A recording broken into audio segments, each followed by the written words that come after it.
আজ আমার মিনতি দেবীর স্মরণ সভায়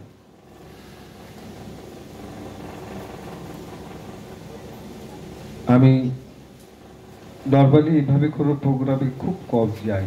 সাধারণত আমার খুব ভালো লাগলো যখন আমার গৌতম বাবা, অপু বাবা এই প্রস্তাবটা নিয়ে গেলেন।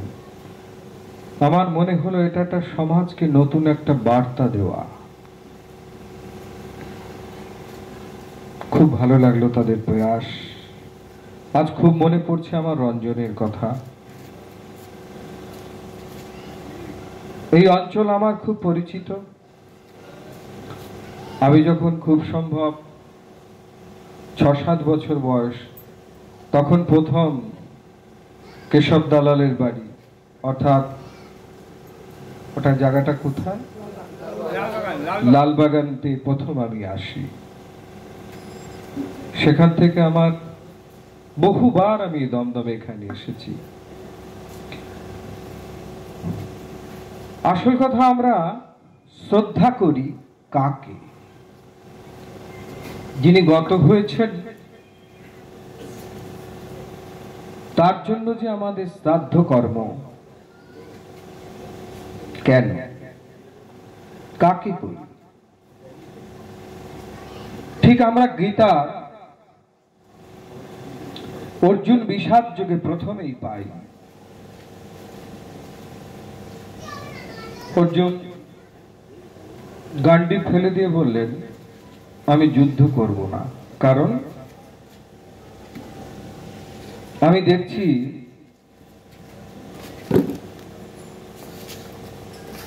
যাদের সাথে আমার যুদ্ধ করতে হবে তারা আমার পরিবার, গুরু, আমার স্নেহের। তাদের হত্যা করে আমার রাজসুখের থেকে আমার ভিক্ষান্ন অনেক ভালো। এই কথাটা ভেবে অর্জুন ভাবলেন কৃষ্ণ বোধহয় একটু খুব বাহবা দেবেন অর্জুনকে, কারণ অর্জুন খুব মনে মনে ভাবলেন আমি খুব ত্যাগের কথা বললাম। কিন্তু ভগবান একটু মুচকি হেসে খুব ধিক্কারের সহিত অর্জুনকে বললেন, তোমার মুখের কথাগুলো খুব পাণ্ডিত্যের মতন, কিন্তু তোমাকে দেখে মনে হচ্ছে তুমি ক্রীবলিঙ্গ, অর্থাৎ তুমি নপুংসক। অর্জুন ঘাবড়ে গেলেন। ভগবান এত বড় আমি ত্যাগের কথা বললাম, ভগবান সেই ত্যাগটা বাহবা না দিয়ে আমি রাজ্য চাই না, আমি ভিক্ষা করতে রাজি, অথচ সেই কথাটা তিনি ধিক্কারে উড়িয়ে দিয়ে বললেন তুমি কাপুরুষ। অর্জুন এটা আশা করেন। ভগবান এই কাপুরুষের বা অর্জুনের যে মনের ভ্রান্তি, এটা দূর করবার জন্য তিনি তাত্ত্বিক আর লৌকিক ব্যাখ্যা দিলেন। প্রথম তিনি কি বললেন, তুমি মারার কে? আমি সব মেরে রেখেছি। তুমি যাদের মারছো মনে করছো এটা তোমার অহংকার, আমি মারছি। আরে আমি যা চাই তাই হচ্ছে। এইভাবে তিনি তাত্ত্বিক কিছু ব্যাখ্যা দিলেন। অর্জুনের খুব ভালো লাগলো না, কারণ তখন তো একটা অহমিকা একটা ঘুরপাক খাচ্ছে। ভগবান আমার লৌকিক ব্যাখ্যায় দিলেন, অর্জুন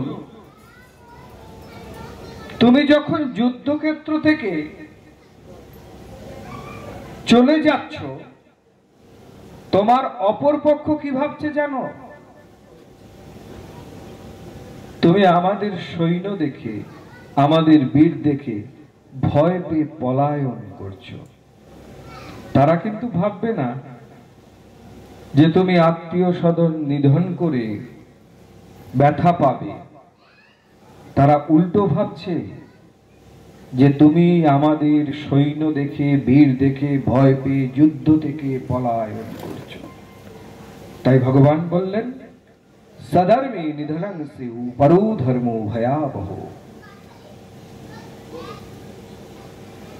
নিজ ধর্ম থেকে যদি কেউ চ্যুত হয়, এখানে একটু বলে রাখা ভালো, আমরা অনেক ক্ষেত্রে রাজনীতির রং এই কথাটাই জড়াই।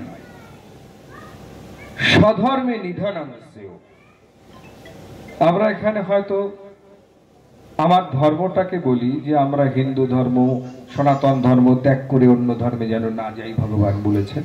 নেভার, ভগবানের কথা বলেননি। ভগবান যে কথাটা যখন বলেছিলেন ৫,৫০০ বছর আগের কথা, মহাভারত যুগ।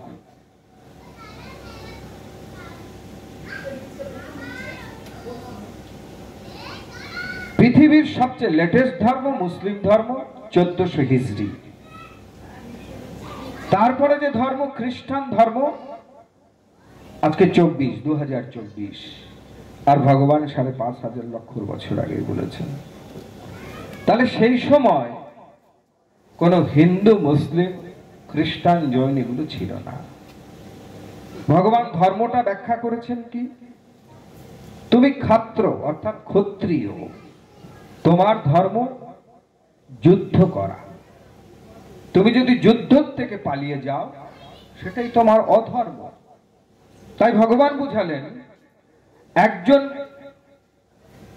ব্যারিস্টার জাজ যদি কাউকে মৃত্যুদণ্ড দেয়, সে যদি পরক্ষণে দণ্ড দিয়ে কেঁদে দেয় আমার পাপ হলো, আমার বিচার হবে, আমার ফাঁসি হবে, তাহলে সে বিচারক ভুল করছে।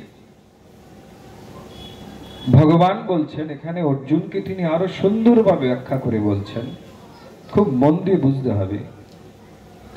যিনি বিচারক, এখন তুমিও বলতে পারো আমিও তো একটা হত্যা করে দিলাম, ভগবান করছে, আমি তো করিনি।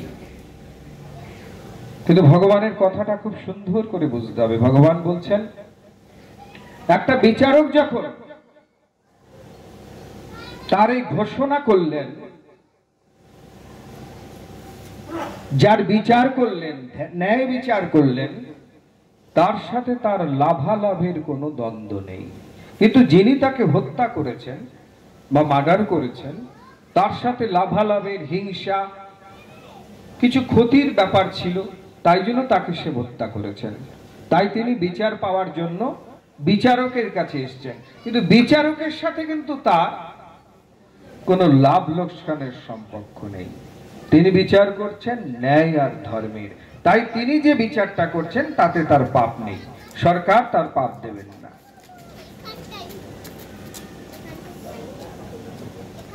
বোঝা গেল কথাটা? তাই ভগবান এইভাবে অর্জুনকে বলছেন, অর্জুন বুঝলেন। কিন্তু অর্জুনের প্রশ্ন,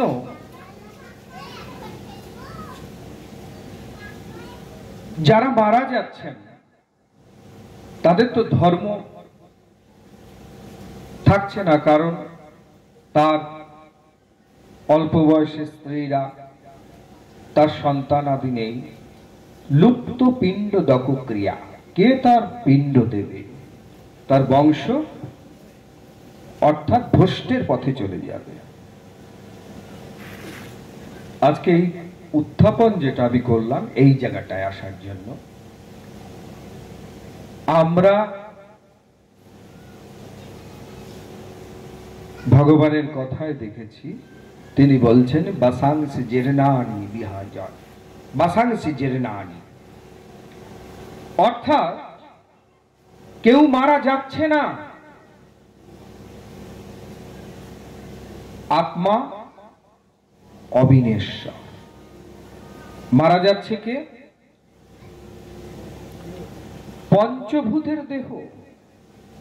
এই পঞ্চভূতের দেহ মারা যাচ্ছেন, আবার পঞ্চভূতে বিলীন হয়ে যাচ্ছেন। কিন্তু আত্মা যিনি, তিনি আকাশান্ত নিরম্ব বায়ুরূপে তিনি বিরাজ করছেন। অর্থাৎ বায়ুতে তিনি অবস্থান করছেন। এবার আমরা অনেকেই বলবো এই যে আমরা জল দান করি, জলটা খান কে? আত্মা তো জল খান না। ভগবান বলছেন আত্মাকে স্পর্শ করা যায় না, আগুনে পোড়ানো যায় না, কাটা যায় না, তিনি গ্রহণ করেন না। আরে জলটা খাচ্ছে কে? সনাতন ধর্ম তার তো ঠুনকো সাবজেক্ট নয়, যথেষ্ট তার বাঁধন আছে, বাঁধনটা আমাদের জানতে হবে। এই যে আমরা যজ্ঞ করছি, যজ্ঞের দ্বারা যে ধূম্র হচ্ছেন অর্থাৎ ধূমা হচ্ছেন, তাতে যে বিশুদ্ধ গর্ভ বা সৌম্য রস বা শস্যর দ্বারা যে যজ্ঞ হচ্ছে, তার ধূম্র হচ্ছে, সেই বিশুদ্ধ ধূম্রের দ্বারায় মেঘ হচ্ছে, মেঘের দ্বারায় বর্ষণ হচ্ছে, বর্ষণের দ্বারায় শস্য হচ্ছে, শস্যর দ্বারায় শুক্র বা বীর্য হচ্ছে, আবার সেই বায়ু প্রাণ রূপে চলে আসছে। এইভাবে আমাদের পৃথিবীতে আত্মা আকাশে যাচ্ছেন, আবার জল বায়ু জল একত্র হয়ে এই পৃথিবীতে চলে আসছেন। তা আমরা যে জল দানটা করছি, সেই বাষ্পর দ্বারাই হোক, আবার ধূম্রর দ্বারাই হোক, সেই আত্মার সাথেই তার মিলন হচ্ছে। তাহলে আমাদের সাবজেক্টটা বুঝতে হবে। আজকে যে আমরা শ্রদ্ধা করছি, তিনি গ্রহণ করছেন হিন্দু সনাতন ধর্ম মতে। কোন কিছু কিছু অবাস্তব যারা ধর্মটাকে নিয়ে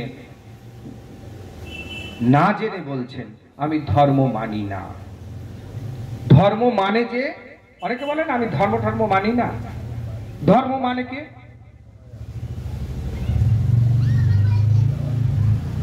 আমরা বলি তো ধর্ম আছে। আমরা কোনো বিচার করতে গেলে গীতা ছুঁয়ে বলি ধর্ম নিয়ে সত্য বলিব, মিথ্যা বলিব না। তার মানে আমরা জানি ধর্ম যিনি করেন তার দ্বারায় চর্যবৃত্তি, রাহাজানি, অধার্মিক কিছু কাজ হয় না। তাহলে যিনি ধর্ম মানেন না, তিনি এক কথা বলছেন এগুলো আমি করি। এবার ধর্মের উপর একটু আমাদের জানতে হবে। আমরা ধর্মটা সাধারণত সবাই এক কথায় বলি ধারণ করা, কিন্তু ধর্মটাকে আমরা একটু ভালো করে চিন্তা করব। ধর্ম পূজা পাঠ করা ধর্ম নয়, নাম গান করা ধর্ম নয়। আবার এখন তো অদ্ভুত এক জ্যোতিষ কোথার থেকে এসেছে, সব তারাই বলে ধর্মের বিধাতা। যাই হোক, ধর্মের কি একদম খুব সহজ কথা, কোনো কঠিন তত্ত্ব নয়। আগুনের ধর্ম কি? পুড়িয়ে দেওয়া। জলের ধর্ম নিচের দিকে যাওয়া। বায়ুর ধর্ম শুষ্ক করা। পাখির ধর্ম উড়ে যাওয়া। তাহলে ধর্মটা আমরা কাকে বলি? সেই বস্তুর গুণমান বা ব্যবহারিক ভাষাটাকে আমরা ধর্ম বলি। তাহলে মানুষের ধর্ম কি? এক কথায় আমরা সবাই বলি মনুষ্যত্ব, বলি না? আমি বাবাদের প্রশ্ন করতে চাই, মনুষ্যত্ব মানে আমরা জানি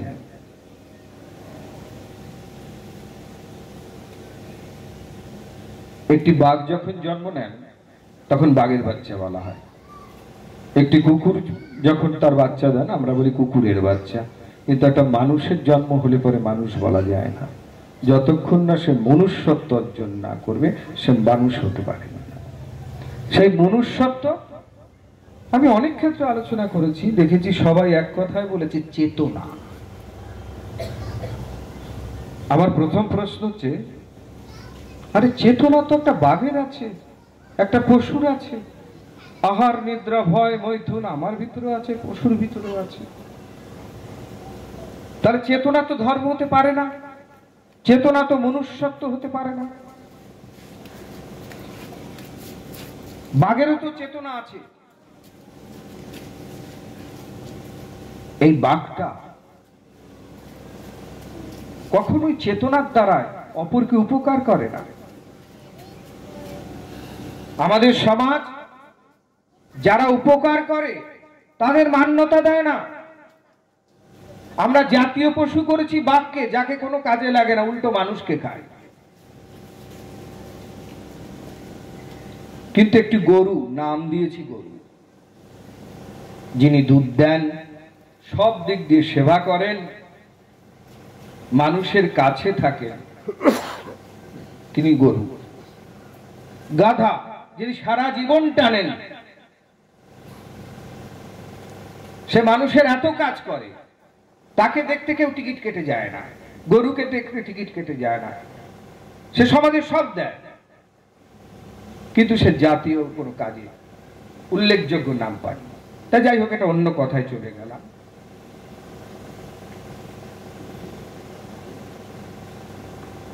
সে বাঘ কিন্তু কোনোদিনও সেবা করেন না, চেতনা আছে। এই চেতনার আর একটা পরিভাষা আছে, চৈতন্য। রামপ্রসাদ বলছেন, আমার চেতনার চৈতন্য করে দেমা চৈতন্যময়। শ্রীরামকৃষ্ণ কল্পতরু হয়ে প্রথম বললেন, তোদের চৈতন্য হোক। উনি আরেকটি কথা বলেন, অর্থাৎ যেদিন আমাদের চৈতন্য হবে সেদিন বুঝতে পারবো চেতনায় তো আমি খাচ্ছি, কিন্তু একবার পিছনে দেখিনি যে অভুক্ত আমার পাড়ার প্রতিবেশী, অভুক্ত একজন সামনে রয়েছে। তাই যেদিন চৈতন্য হবে, ও তো মানুষ, তখন নিজের খাবারটা পাঠ করে তাকে দেব। এটার নামই হচ্ছে মনুষ্যত্ব, এটার নামই হচ্ছে চৈতন্য। তাই আমরা যেন চৈতন্যের অধিকারী হতে পারি। আজ আমার অপু বাবা, গৌতম বাবা যেভাবে মা বাবার সেবা করলেন, প্রত্যেককে আজকে এই মঞ্চ থেকে আমি বলি, আমাদের কোনো দেবতার পূজা করার দরকার নেই, ঘরের মা বাবা যেন পূজিত হয়। আমার ঘরের মা বাবা যেন বৃদ্ধাশ্রমে না যায়। যদি মা বাবা বৃদ্ধাশ্রমে যায়, কোন মন্দিরে পুজো করে কোন দেবতা তাকে কৃপা করতে পারে না। আগে গৃহের মা বাবাকে পুজো করো, তবে তোমার সব পাবে। আমরা শাস্ত্রে পড়েছি, আমাদের যত বিষ্ঠা ডিটাচ রাখতে হবে, আর পরিবারকে আপন করতে হবে। আর আজকে আমাদের আধুনিক যুগ বিষ্ঠাকে, অর্থাৎ পায়খানা বাথরুমকে অ্যাটাচ করেছে, আর প্রাণের মা বাবাকে বৃদ্ধাশ্রমে ডিটাচ করেছে। এটা যেন না হয়, এই শিক্ষাটা যেন আমরা এটা নিতে পারি। সবাই ভালো থাকবেন, আর ভগবানকে সব সময় বলুন, আমাদের বিরাট কিছু করো না, আগে মানুষ করো।